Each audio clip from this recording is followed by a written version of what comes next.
Presencia Universitaria, la entrevista.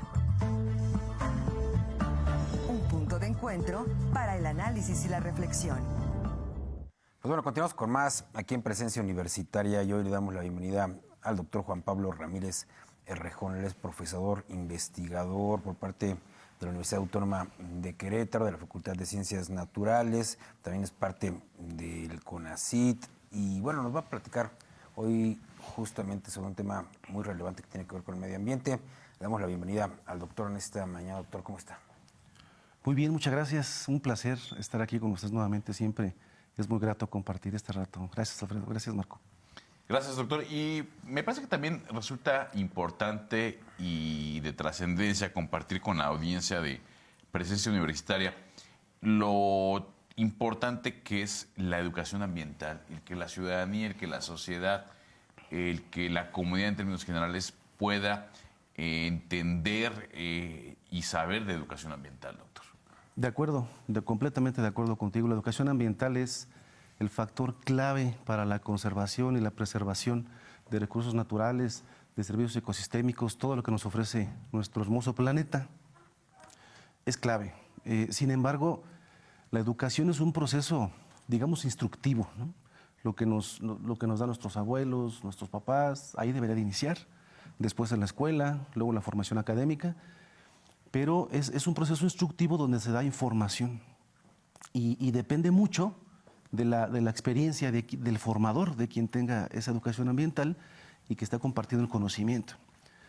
La gran desventaja es que la educación como tal, la técnica más adecuada para la educación ambiental es el ejemplo. Entonces, en la educación ambiental no es la excepción.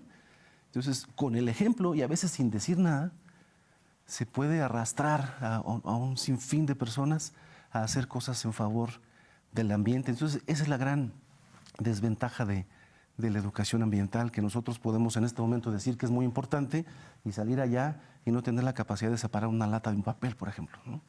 O utilizar un carro y que no esté bien afinado y estar contaminando. Entonces, de dientes para afuera es muy común, esa es la desventaja, pero si nosotros todos nos unimos y ponemos el ejemplo, podemos crear un gran cambio. Doctor, yo me recuerdo mucho que hace unos años teníamos muchos comerciales incluso sobre el tema del cuidado del agua, sobre cuidar el medio ambiente, y sobre el tema de la reforestación. Le decía también, yo veía muchos programas, yo hoy ya no los veo. ¿Qué está sucediendo? Ya no hay interés en el tema de la educación ambiental, se les ha dejado a otros sectores. ¿Cómo ve usted esta situación? Estamos desconectados, es mi humilde opinión. Estamos desconectados como sociedad.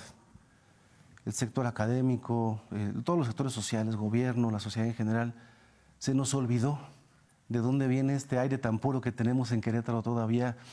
Respiramos y vivimos bien, se nos olvidó, estamos desconectados. Entonces necesitamos de alguien más que nos esté recordando y diciendo, vente, vamos a reforestar, vente, vamos. Y eso es lo que sucede. Estamos desconectados y no nos involucramos. Entonces, desafortunadamente en la cultura mexicana, la educativa, y esperamos a que alguien nos dé una instrucción. Entonces tenemos que comenzar a trabajar a nosotros mismos y a partir de nosotros mismos empezar a ir al gobierno a decir, oye, nos hace falta reforestar aquí, oye, nos hace falta poner arbolitos acá, oye, nos hace falta estas acciones de conservación. La responsabilidad está en nosotros y tenemos que comenzar a hacer eso. Y efectivamente, actividades con la reforestación tampoco son sencillas porque se confunde. Pareciera que la reforestación es sembrar árboles y nada más. Y no, es un proceso más complejo. Es sí sembrar un árbol con cierta técnica, pero además hay que garantizar su riego, pero además hay que garantizar que tengan nutrientes suficientes, pero además se puede poner un ensamblaje de árboles, no solo un tipo de árbol, sino diferentes, depende de las condiciones ambientales. Entonces es toda una ciencia. La reforestación y las acciones de reforestación de manera general son sembrar árboles y terminan muriendo un porcentaje muy alto de esos arbolitos, ¿no? Pero reflexionando sobre lo que me comentas, me parece que debemos iniciar nosotros a decir, hace falta esto y vamos a hacerlo y impulsar eso que ha quedado atrás. Ahora, hablemos de las áreas naturales, porque me parece también que mucho lo hablamos en el discurso, que hay que proteger las áreas naturales, que hay que emprender acciones desde los ambientalistas, pero me parece que la ciudadanía poco entendemos qué se entiende, valga la redundancia, por una área natural protegida, doctor. ¿Qué es una área natural protegida? Muchas gracias, de acuerdo. Área natural protegida es aquella donde no se pueden llevar a cabo ciertas acciones humanas, no sé, construir, producir alimentos, etcétera, pasar con una cuatrimoto, actividades de recreación. Entonces, las áreas naturales protegidas, no en todas se puede hacer eso, hay diferentes categorías. Hay unas como la Reserva de la Biosfera Sierra Gorda, donde hay una zona núcleo que eso es medio intocable, pues ahí no podemos entrar. Hay zonas de amortiguamiento donde se pueden llevar a cabo actividades de recreación hasta cierto nivel, ecoturismo. Hay otras donde sí se puede llevar a cabo ya cuestiones productivas, acuacultura, pero de cierta forma. Entonces, cada área natural protegida tiene diferentes, digamos, objetivos. Y es tan sencillo, Marco, como meterse a internet, al Google, ponerle áreas naturales protegidas, y ahí van a salir los diferentes tipos, los diferentes objetivos, y las que tenemos en Querétaro las podemos encontrar en un minuto. Están ahí, están en el primer link, ahí salen todas las áreas naturales protegidas, donde están, y vale la pena ir a conocerlas, porque desafortunadamente las áreas naturales protegidas no se protegen como tal porque no estamos enamorados de ellas, ¿sabes? Si no conocemos algo, ¿cómo te puedes enamorar? Pero una vez que te enamoras, y no me dejen mentir, pero una vez que te enamoras, das la vida por lo que sientes amor, de manera general, papá, mamá, la pareja, etcétera, los amigos. Pero si hacemos lo mismo, al ir a conocer las áreas naturales protegidas que tenemos en Querétaro, vamos a causar un verdadero cambio, pero de eso se tratan las áreas naturales protegidas. ¿Y cuántas tenemos aquí en Querétaro, doctor? ¿Cuáles son las más importantes con las que contamos? Mira, la más importante de toda la Reserva de la Biosfera, Sierra Gorda, sin lugar a dudas. Cerca de aquí tenemos, por ejemplo, Tángano 1, Tángano 2, el Cimatario, tenemos el Batán, es una reserva ecológica, pero, por ejemplo, todas esas, al protegerlas, nos dan servicios ambientales, que es lo que nos permite tener agua, lo que nos permite vivir, tener oxígeno, tener agua, tener comida. Bueno. Pero, por ejemplo, en el Batán, que es donde estamos involucrados ahorita un poquito más, la reserva ecológica se decretó y nada más. Entonces es necesario decretar las reservas, pero también fomentar actividades en ellas para causar este proceso de enamoramiento social. Y eso pasó con el Cimatario. Pues el Cimatario, ustedes conocen bien que fue un movimiento social muy importante porque las personas lo conocen. Se enamoraron y crearon organizaciones sociales que impulsaron, que gritaron, que dijeron, y está ahí, y sigue ahí, y ojalá que siga durante mucho tiempo. Regresando al tema del agua, doctor, porque hoy justamente está el presidente de la República, hoy habla el gobernador sobre Acueducto 3, que es una obra de la que se ha insistido mucho. ¿Resolver la crisis hídrica se resuelve trayendo agua de otros lugares? Es una de las cosas que hay que resolver. Tenemos que, de repente, ponernos en los zapatos de los tomadores de decisiones y decir, esto urge porque la zona urbana no tiene agua, ¿no? Entonces, tiene sentido pensar de esa manera. Sin embargo, el problema del agua no está en el agua. La pregunta es, ¿de dónde viene el agua? ¿Por qué antes no era un problema? ¿Por qué hace muchos años no era un problema el agua? Bueno, porque tenemos cobertura vegetal. Y regresamos a la reforestación. Gracias a la cobertura vegetal, los mantos acuíferos tienen agua. Entonces, si queremos más agua en la zona urbana, recuperemos la vegetación. Y con eso vamos a tener más agua. Entonces, son procesos, es un ciclo hidrológico, no podemos olvidarnos de eso y no podemos simplemente traer más. Ahora, por otro lado, la sociedad somos muy malos en hacer uso del agua.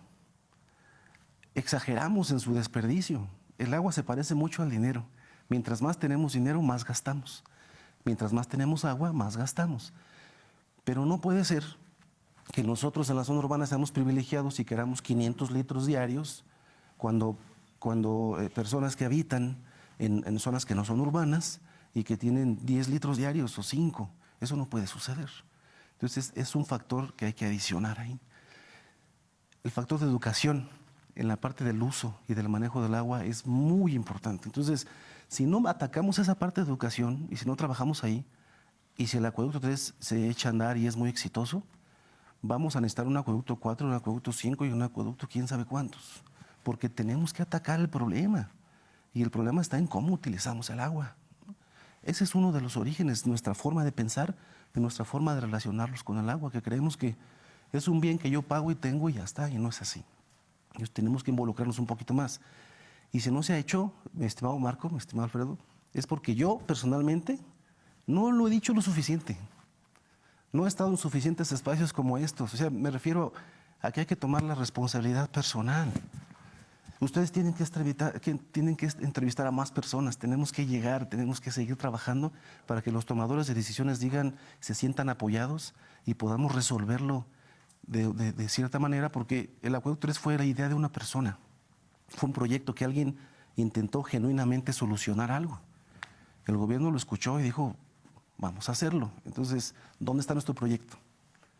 Para ir con ellos y decir, ¿qué te parece si hacemos reforestación de esta manera? ¿Qué te parece si hacemos esto? Entonces, tenemos que involucrarnos. Espero explicarme. Sí, claro. Claro, o sea, resolver finalmente el tema del agua y el tema ambiental en general, o sea, implica una serie de acciones, no solamente una, sino una serie de acciones conjuntas, la reforestación, el cuidado de las áreas naturales, el cuidado del agua, la educación ambiental, todas estas acciones, doctor. De acuerdo. Implica muchas cosas, pero implica lo más importante, que es involucrarnos. Porque nosotros, no sé, permíteme poner un ejemplo, nuestro trabajo es hacer investigaciones, hacer publicaciones, es ir a congresos, es generar recursos humanos, pero si aparte de eso hacemos un proyecto para sanear el río Querétaro, para ir a mejorar la calidad ambiental de la presa El Batán, y aparte ir con reuniones con los tomadores de decisiones, eso implica más tiempo. Y eso no se ve reflejado en las actividades que están comprometidas como académico. Y pongo mi ejemplo, pero muchos así, tenemos actividades en casa, tenemos actividades personales, tenemos compromisos en el trabajo, y tenemos que salir de ahí para involucrarnos y aparte ir con los tomadores de decisiones. No podemos nada más decir, es su chamba de ellos, es chamba de la CEA, es chamba de la Comisión Forestal, y yo nada más les digo, hay que hacer esto, les mando un un Twitter o un WhatsApp, y luego me volteo y continúo con mis actividades. Ya no podemos hacer eso. Tenemos que involucrarnos. Entonces, no es sencillo. Involucrarnos con lo que ello implica. Es decir, invertir parte de nuestro tiempo. Completamente. Tiempo, esfuerzo. Auténtico tiempo. No, claro, incluso dinero, porque hay que trasladarse para las reuniones y eso cuesta también. Claro. ¿no? Y muchas veces las reuniones con tomadores de decisiones, así es el sistema. Hay que hacerlas en restaurantes o hay que hacerlas en un lugar muy bonito, que un vasito de agua nos cuesta 80 pesos. ¿no? Pero tenemos que hacerlo, pues. Tenemos que ir con ellos para que vean que queremos aportar, que queremos ser amigos, que queremos solucionar, porque quejarse sin involucrarse, eso no resuelve nada. No hacer nada. Es parte del problema. Hacemos más grande el problema. Justamente eso está intentando, doctor. ¿Usted en cuántos proyectos está involucrado? En el del saneamiento, en el tema del Batán. Hay otros investigadores que también están involucrados en más proyectos que están intentando justamente esto de impactar en las decisiones públicas. Sí, cómo no. Bueno, definitivamente estamos involucrados nosotros. Considero que sí, ¿verdad? Con sus ventajas, sus desventajas. Hemos cometido errores como todo el mundo, pero estamos ahí, seguimos y no vamos a parar. O sea, yo lo he dicho muchas veces, el río Querétaro o lo saneamos, pues. y si nos quedamos en el intento, bueno, ya hay alguien más que le siga, ¿no? Pero sí hay investigadores que también se involucran, pero claro que sí. Hay quienes viven en las reservas con tal de estar ahí. Entonces hay quien tiene 2, 3, 10 proyectos simultáneos, ¿no? Con CONACYT, no sé, mi mentor, mi maestro y amigo, el doctor Raúl Pineda, por ejemplo, ¿no? Es uno de ellos. O sea, gracias a su actividad yo me siento emocionado, me siento inspirado para hacer las cosas, ¿no? Yo llegué y me siento estresado con un proyecto cuando él tenía 10. Entonces, eso es por poner un ejemplo rápido, ¿no? En este momento, por los nervios y la emoción que me causa las cámaras, estar con ustedes, se me van los nombres, pero claro que tenemos muchos investigadores en la Universidad Autónoma de Querétaro con esa intención, claro que sí. Doctor, se nos termina el tiempo. Le agradecemos enormemente su tiempo, como siempre, su apertura para con Presencia Universitaria. Y justamente en esta reflexión que hemos iniciado, pues esperamos tenerlo en más oportunidades justamente para incidir en un auténtico cambio. Yo encantado de la vida, las veces que me inviten vamos a estar aquí con mucho gusto. Muchas gracias al doctor Gracias. Juan Pablo Un placer. Ramírez Rejón por haber estado con nosotros. Pausa y regresamos con más información.